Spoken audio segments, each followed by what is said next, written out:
High court মাজার গেটের কাছে ফুটপাত থেকে এক ব্যক্তির খণ্ডিত মরদেহ উদ্ধার করা হয়েছে। বৃহস্পতিবার সন্ধ্যায় প্লাস্টিকের ড্রামে মরদেহ ফেলে যায় কেউ। দুর্গন্ধ ছড়ালে ড্রাম খুলে মরদেহ দেখেন পথচারীরা।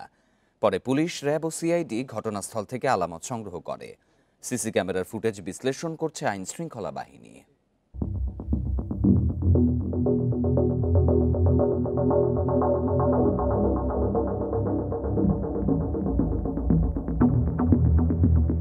হাইকোর্ট মাজার গেটের কাছে জাতীয় ঈদগাহ মাঠের পাশের ফুটপাত।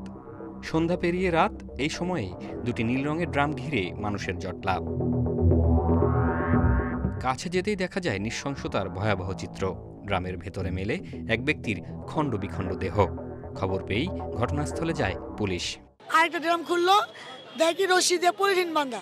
পরে আমরা গিয়া লিপটন পোভার ডাইকে আনলাম। ডাইকে আনানোর পরে আঙ্গুরের এটা খুললো।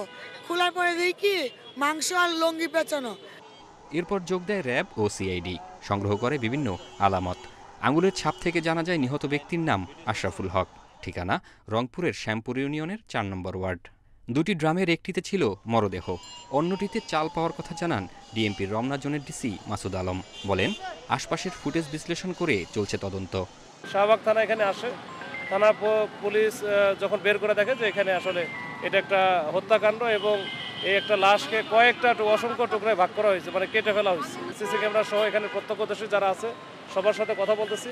কথা বলে আমরা আসলে এটা কিভাবে আসলো, কারা নিয়ে আসলো, এটা আমরা চেষ্টা করতেছি যে এটা আমরা সব পুরো ডিটেলস জিনিসটা উদ্ঘাটন করার জন্য। ময়নাতদন্তের জন্য মরদেহটি রাখা হয়েছে ঢাকা মেডিকেলের মর্গে।